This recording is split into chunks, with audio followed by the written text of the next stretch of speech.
Hey guys, welcome to Fables and this is Kim. In this video, I want to share with you 5 things or 5 lessons that I have learned from crowdfunding and self-publishing my tarot deck, Way of the Panda Tarot. So this is by all means not a comprehensive list. I have so many things that I still want to share about this topic, about deck creation and deck publishing and going to production and things like that. So these 5 things are kind of like either the things that I really regret doing or the things that I really regret not doing or things that I really wish that I had known earlier that would save me a lot of stress and things that I would really keep in mind when I say crowdfund another deck or just kind of going forward if I want to embark on this journey again, which I will because I love creating decks. So yeah, hopefully this will help you if you're a fellow deck creator, or if you're just kind of wondering about the whole process, or if you're trying to make decisions about your deck creation, going to production, etc.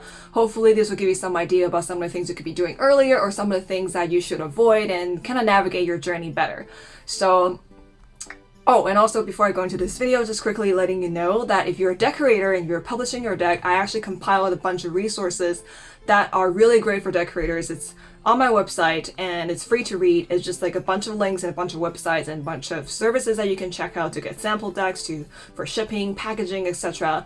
It's kind of just like this big miscellaneous list of resources, and if you have any other resources, make sure to let me know. I'll include it. So for all, for the other deck creators, but yeah, check out that blog post. I'm going to keep blogging and vlogging about this. So, like deck creation, this whole, like it won't be that mysterious, right? So 5 things that I would love to share with you to save you some trouble or just to give you some insight. The first thing when it comes to crowdfunding my deck, this is not even crowdfunding, this is kind of like pre-crowdfunding, pre-production, is to make sure that your digital files are in CMYK instead of RGB, because oh my god, this gave me so much mayhem, like when I was trying to go into production with Way of the Panda Tarot, because all the files were in RGB and it was just such a pain in the ass to try to convert everything. And if you're a graphic designer, if you're someone who knows the ins and outs of Photoshop or graphic design, etc., this may seem like a no-brainer and this may seem like a really easy thing for you, but I had no experience with Photoshop before that point. I didn't know what it was, I didn't know what it meant, I didn't know that was the thing that I had to do, and I didn't understand that why my printer wasn't able to print RGB when I could print it on my home printer. It was just like, I didn't get it, right? And it would just like cause me a lot of frustration, and I just wish that I'd known this like way earlier. So just make sure your art files are in CMYK. So I don't know how to explain this perfectly, but basically if your file is in RGB, the color palette or the, how the colors are displayed, it's basically, RGB is meant to be displayed on screen, and screen has like a backlight, right? When you're looking at your phone screen or your laptop screen, it has a backlight. So the colors are going to appear brighter, and some colors actually don't exist in CMYK. Like some colors can't be printed because RGB is like, I think based on light, and then CMYK is based on ink. So a lot of the colors, if you're kind of like maybe playing color manipulation, if you're doing like art digitally, just pay attention that sometimes a lot of like colors that are kind of like maybe like the neon colors, the brighter end and the darker end of the spectrum, sometimes they can't be printed. So make sure your art files are in CMYK and just make sure to color check. It'll save you so much mayhem and so much stress and so much time. So just start early. And another thing on top of like the color display thing, make sure I think it's a good thing to keep in mind, like good thing to decide your card dimensions, and it's a good thing to decide like how big your cards are going to get and to kind of formulate your art files or your cards according to the size that you're going to eventually print on, because it's just a lot of hassle. Say you have a bunch of art files and then the dimensions aren't right, and then you have to like print it say on like a 7 by 12 centimeter cardstock, which is kind of like the standard card size, and then you have to like change everything, you have to reposition everything. It's just like a lot of hassle. It's just like much easier if you just kind of do this from the very beginning. So that's the first thing. I would say just do all the technical aspects, decide on those things early, and make sure your files are in CMYK. Oh my god, like I know this is probably a small thing, but it just it just gave me a lot. I have like PTSD just thinking about this. So just do it in CMYK. Trust me on this, all right? Okay, so the second thing, the second lesson that I have learned from, publishing, self-publishing my deck is definitely I want to do a better job on my Kickstarter campaign page. I want to take better pictures. That was one of the things that I really regret not spending more time on, is to take better pictures and to actually invest more time on maybe getting like a better camera or borrowing a better camera or just having like a better photographs, because like Kickstarter campaigns are very, very visual. Often people would just scroll through a campaign looking for pictures and looking for infographics, and then if they like the pictures, they would maybe like sit down and actually read the text and read about what you are writing about the deck. So that's one thing I definitely want to spend more time on, is to take better pictures. And number two, because people are really visual when they experience a campaign, definitely create more infographics. I think those are really, really, I wouldn't say they're like deal breakers, but I would say I think they're a really big plus, because I'm just reflecting on my own process when I'm deciding if I want to back someone else's campaign, and I find myself just scrolling for pictures and infographics and looking at the stretch marks and kind of just like the key concepts of that project, and then I will read the text. So it's kind of like, even me, right? I'm like very textual person. I love reading about the stories and the backstories of like different projects, but I always start with pictures first. So I would recommend like definitely up your visual game. If like tarot photography is not like your strong suit, maybe get a friend to help, or maybe just try to find like a way to take photos that you like. That's definitely like a lesson for me. I just wasn't really good at taking pictures. I mean, Way Out the PANDA Tarot has all white backgrounds, and I put it on an all white background. It was just like, I don't know what I was thinking, really. So that's one of my regrets. And one of the things that I've learned is to take better pictures and to be visually like more prepared, and to kind of make my campaign more visually grabbing, eye-catching, and just make kind of just like, yeah, just have more infographics and better pictures, and definitely probably shorter write-ups as well. Actually, I think mine was pretty concise. Actually, it was way longer to begin with, but a friend of mine helped me to kind of cut it down because it was like way too long. It was like an essay. But I think like the more to the point you can be, the better. So just because I hate to say this, but nobody reads anything nowadays. Like, even me. I love reading and writing, but it's just like, I don't even bother reading the whole campaign when I see like a freaking long campaign page, So it's like, I think pictures first, and then your write-up, and keep it concise.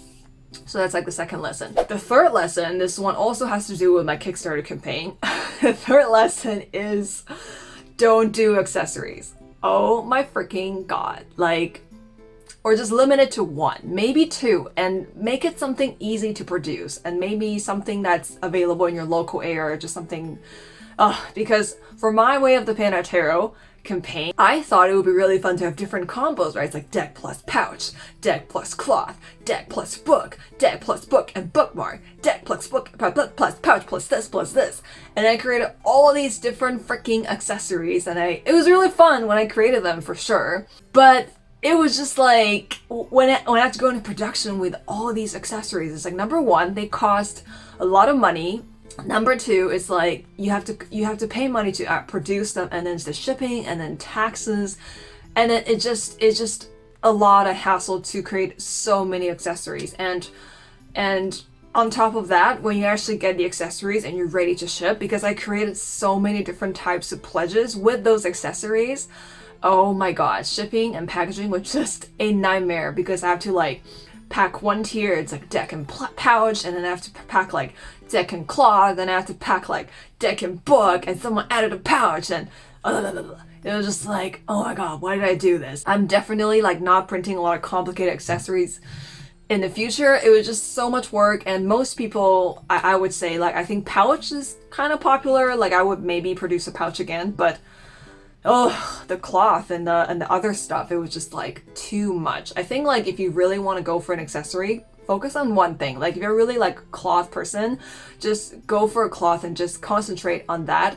I think I added a cloth because I thought it was like a nice thing, like people might like it, but honestly, I would just choose accessories that I personally would use for my campaign, because I'm not really a cloth person. I don't really use a tarot mat. I just kind of do it on my desk when I journal. So Didn't really make sense that I did it. I just thought like it would be a nice idea to do, but it wasn't that bad, but it was just like I wouldn't do it again for sure, because it's just not a practical idea unless you really like it and you really want to go for you, etc. So I would say just pick one thing and pick like the accessories that really matter to you, that you personally enjoy a lot. For example, my deck needs a guidebook. Like, that is without question. Like, it just needs a guidebook. Like, there's no way I'm publishing a deck or crowdfunding a deck without a guidebook. And I'll probably throw in a bookmark because those are pretty easy. And I will maybe do a pouch. But the rest of it is just like, oh, fucking forget it. Like, no accessories. So just keep your accessories simple. Avoid them if you can, to be honest. And if you're gonna do accessories, make sure you do your research and that your campaign, total campaign funding would cover all those accessories. And also keep your pledges simple, because packaging, unless you have like a fulfillment service or whatever, it's gonna be a bitch. I'm telling you, oh my god, don't overcomplicate your pledges. It was just, ugh. And on like a business perspective, the more choices you give people, the harder it is for them to decide. You want to limit their choices. So it's called like boom, boom, boom, 2 to 3 things. I want number 2. I want number 3. I have like 7 things on my campaign. It was just a mess. Okay. That's one thing I would change for my next campaign for sure. So just letting you know. The 4th thing that I would say that I've learned the hard way is self-care and stress management. The last year, 2019, was an amazing year. Okay, it was like one of the best years of my life.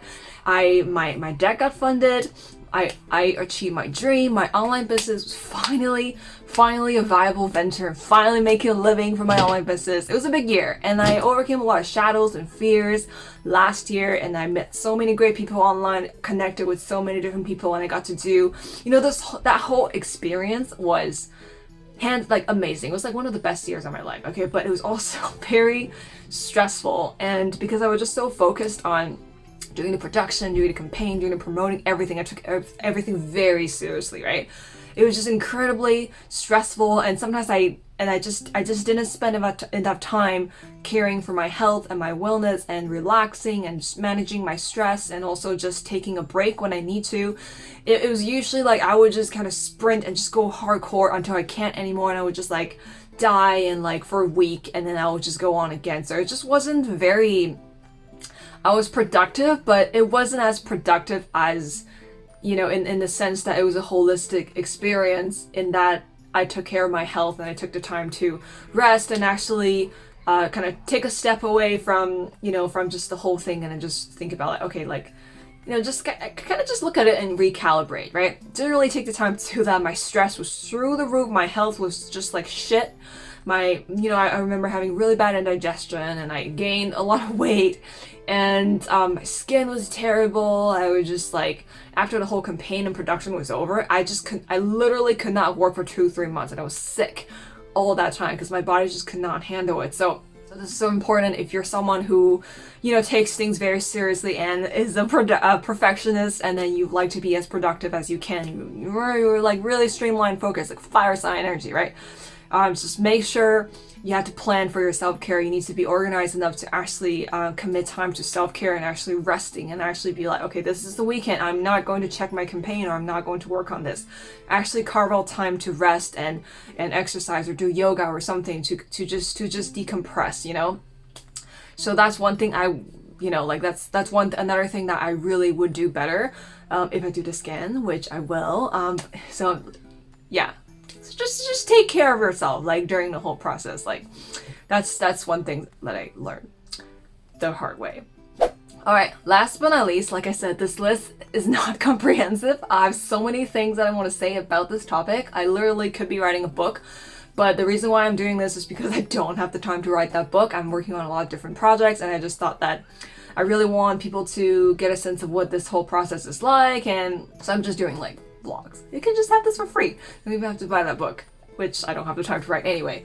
Okay, so last thing, 5th thing that I learned from this whole experience, and the lesson that I've learned, is to believe in myself more, and to be confident, and to believe that I could do it. I would say, like, just thinking back on the whole thing, especially before my campaign, I would have made a lot of better decisions that would align with my personal creative vision and my vision for the deck and for the campaign, and also my decisions that align with my values. I would have made much better decisions if I just believed in myself more, if I wasn't easily swayed by what other people say, what I need to do or shouldn't do, etc. I should really just trust in myself that I've been doing online business for quite a long time before that. I should just believe in myself that I could do it in my own way. Yeah, so that's one thing. Another thing is really just I need to learn to let go of my perfectionism, because when I get into that perfectionist zone, I start picking myself apart and I lose my confidence and I lose my joy and I lose my momentum. So I just really wish that there's certain moments last year that I really wished that I believed in myself more and that I committed to the choices that I wanted to make, and really listen to my intuition. That's one thing. If you're embarking on a creative journey like this, you're going to production or crowdfunding or whatever, believe in yourself, believe in your vision, and be clear on what your vision is and what you want to achieve for your deck and your campaign and how you want to engage with your audience, etc., and how you want to put yourself out to the world for the world to see. I think it's important to be clear on that and believe in yourself and to believe in that vision and have confidence in that vision. Alright, so that's it for today. Those are the 5 things that I have learned from publishing my deck, and hopefully this video has helped you. And if you have any questions about self-publishing or deck creating, etc., leave it down in the comments. I might make a video out of it.